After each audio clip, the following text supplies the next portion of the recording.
ಆತ್ಮೀಯ ಪಾಲಕರೇ ಮತ್ತು ಮುದ್ದು ವಿದ್ಯಾರ್ಥಿಗಳೇ, ಕರ್ನಾಟಕ CET ಅಪ್ಲಿಕೇಶನ್ ಹಾಕಿದ ನಂತರ ಈ ಕ್ಯಾಂಡಿಡೇಟ್ ಡೀಟೇಲ್ಸಲ್ಲಿ ಕ್ಲೇಮ್ಡ್ ಬಟ್ ನಾಟ್ ವೆರಿಫೈಡ್ ಈ ಥರ ಬಂದಾಗ ಯಾವ ಥರ ನೀವು ವಿದ್ಯಾರ್ಥಿಗಳು ಅದನ್ನು ಮುಂದಿನ ಸೊಲ್ಯೂಷನ್ಸನ್ನು ಮಾಡಬೇಕು ಅನ್ನೋದ್ರ ಬಗ್ಗೆ ಸಂಪೂರ್ಣವಂಥ ವಿಡಿಯೋನ ಈಗಾಗಲೇ ಹಾಕಿದ್ದೆ.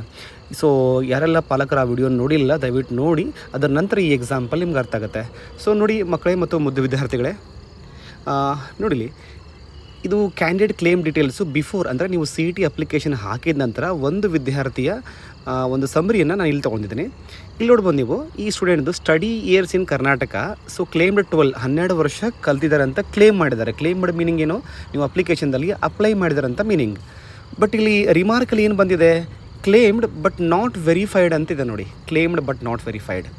ಬಟ್ ಈ ಮಗು ಸೊ ಅದ್ರ ಜೊತೆಗೆ ನೋಡ್ಬೋದು ನೀವು, ಯಾವುದೇ ಥರ ಕನ್ನಡ ಮೀಡಿಯಮ್ ಆಗಲಿ ಅಥವಾ ರೂರಲ್ ಅಂದ್ರೆ ಗ್ರಾಮೀಣ ಭಾಗದ ವಿದ್ಯಾರ್ಥಿ ಅಂತ ಹೇಳ್ಕರಿ, ಕನ್ನಡ ಮಾಧ್ಯಮ ವಿದ್ಯಾರ್ಥಿ ಅಂತ ಹೇಳ್ಕರಿ, ಅಥವಾ ಲಿಂಗ್ವಿಸ್ಟಿಕ್ ಮೈನಾರಿಟಿ ಅಂದರೆ ಭಾಷಾ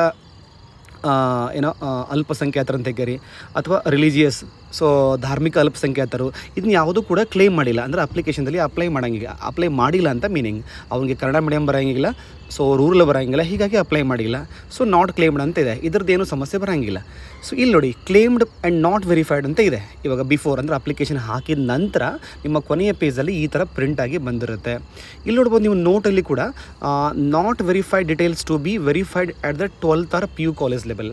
ಈ ಥರ ಯಾರಿಗೆಲ್ಲ ಬಂದಿರುತ್ತಲ್ಲ ಅಂಥ ಮಕ್ಕಳು ಏನು ಮಾಡಬೇಕಂದ್ರೆ ನಿಮ್ಮ PU ಕಾಲೇಜಿನ ಪ್ರಿನ್ಸಿಪಲ್ರಿಗೆ ಹೋಗಿ ಭೇಟಿ ಆಗಬೇಕು. ಯಾವ ಥರ ಭೇಟಿ ಆಗಬೇಕು, ಇದಕ್ಕೆ ಸಂಬಂಧಪಟ್ಟಂಥ ದಾಖಲೆಗಳನ್ನು ಈಗಾಗಲೇ PU ಬೋರ್ಡ್ ವೆಬ್ಸೈಟಲ್ಲಿ ನಮೂನೆಗಳಿದಾವೆ, ಅಂದರೆ ಫಾರ್ಮ್ಯಾಟ್ಸ್ ಇದಾವೆ. ಆ ಫಾರ್ಮ್ಯಾಟಲ್ಲಿ ನೀವು 1 to 12th ಸೊ ಯಾವೆಲ್ಲ ಸ್ಕೂಲ್ಸಲ್ಲಿ ಕಲ್ತಿದ್ದಾರಲ್ಲ ಅಲ್ಲೆಲ್ಲ ಕಡೆ ಹೋಗಿ ಬರ್ಸ್ಕೊಂಬಂದು ಕೆರಿ ಕೌಂಟರ್ ಸೈನ್ BUದು ಅದಕ್ಕೆ ಮೇಲ್ಗಡೆ ಸೈನ್ ಹಾಕಿಸಿ 1 to 10th ಮಾಡಿ ಸಾಕು. ಯಾಕಂದರೆ ನಮಗೆ 7 ವರ್ಷ ಕನ್ನಡದಲ್ಲಿ ಕಲ್ತಿದ್ದಕ್ಕೆ ಪ್ರೂಫ್ ಇದ್ದರೆ ಸಾಕಾಗುತ್ತೆ. ಸೊ 1 to 12th ಬೇಕಂತ ಇರೋಂಗಿಲ್ಲ, ಒಟ್ಟಾರೆ ಕರ್ನಾಟಕದಲ್ಲಿ ಕಲ್ತಿದ್ದಕ್ಕೆ 7 ವರ್ಷ ಪ್ರೂಫ್ ಬೇಕಾಗತ್ತೆ.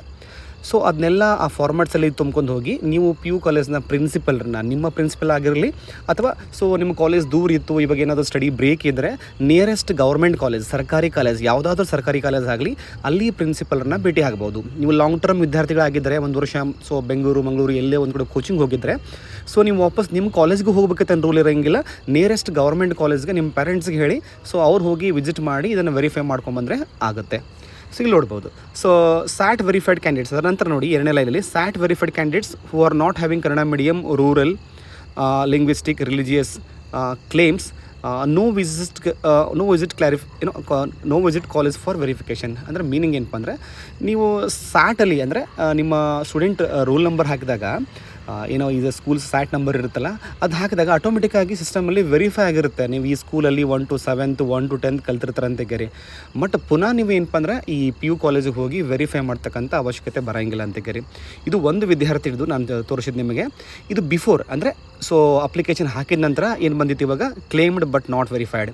ಈ ವಿದ್ಯಾರ್ಥಿ ಅವರ PU ಕಾಲೇಜಿನ ಪ್ರಿನ್ಸಿಪಲ್ರನ್ನ ಹೋಗಿ ಭೇಟಿ ಆದಾಗ ಸಂಬಂಧಪಟ್ಟ ದಾಖಲಾತಿಗಳು ಒಂದಿಗೆ ಪ್ರಿನ್ಸಿಪಲ್ರು ಮಾಡಿದ ನಂತರ ಏನು ಬರುತ್ತೆ ಅನ್ನೋದಂತ ನಾನು ನಿಮಗೆ ತೋರಿಸ್ಕೊಡ್ತೀನಿ ನೋಡಿ. ಇಲ್ಲಿ ನೋಡಿಲಿ, ಆಫ್ಟರ್ ಅದೇ ವಿದ್ಯಾರ್ಥಿಯನ್ನು ನಾನು ತೊಗೊಂಡಿನಿ ಇಲ್ಲಿ. ಸೊ ನೋಡಿಲಿ, earlier claimed so but not verified ಅಂತಿತ್ತು. ಇಲ್ಲಿ ನೋಡಿ, study years in Karnataka claimed 12 ಅಂದರೆ ಅವನು 12 ವರ್ಷ ಕಲ್ತಿದ್ದಾನಂತೆ, ಅಪ್ಲಿಕೇಶನಲ್ಲಿ ಹಾಕಿದ್ದಾನೆ. ಸೊ ಪ್ರಿನ್ಸಿಪಲ್ರು ಅದನ್ನು ವೆರಿಫೈ ಮಾಡಿದ್ದಾರೆ, ಹೌದು ಈ ಮಗು ಸೊ 1 to 12th ಕನ್ನಡದಲ್ಲಿ ಕಲ್ತಿದ್ದಾನೆ ಅಂತ ಕೇರಿ. ನೋಡಿ ಏನಿದೆ ಇಲ್ಲಿ, ವೆರಿಫೈಡ್ ಬೈ ಕಾಲೇಜ್ 12 ಅಂದರೆ PU ಲೆವೆಲಲ್ಲಿ ಪ್ರಿನ್ಸಿಪಲ್ರು ಇದನ್ನು ವೆರಿಫೈ ಮಾಡಿದ್ದಾರೆ ಅಂತ ಮೀನಿಂಗು. ಯಾರು ವೆರಿಫೈ ಮಾಡಿದ್ದಾರೆ ನೋಡಿ, ಸೊ ಇಲ್ಲಿ ಗೊತ್ತಾಗುತ್ತೆ ನೋಡಿ, ವೆರಿಫೈಡ್ ಬೈ ಇಲ್ಲೊಂದು ನಂಬರ್ ಇದೆ ಅಲ್ಲ, ಈ ನಂಬರು UDIS ನಂಬರ್ ಅಂತ ಕೇರಿ. ಆ ಒಂದು ಕಾಲೇಜಿಗೆ ಒಂದು ಪರ್ಟಿಕ್ಯುಲರ್ ಕೋಡ್ ಇರುತ್ತೆ, ಆ ಕಾಲೇಜ್ ವೆರಿಫೈ ಮಾಡಿದೆ, ಯಾವ ಡೇಟಿಗೆ ವೆರಿಫೈ ಮಾಡಿದೆ, ಯಾವ IP ಅಡ್ರೆಸ್ ಮೂಲಕ ವೆರಿಫೈ ಮಾಡಿದೆ ಅಂತ ಕೇರಿ.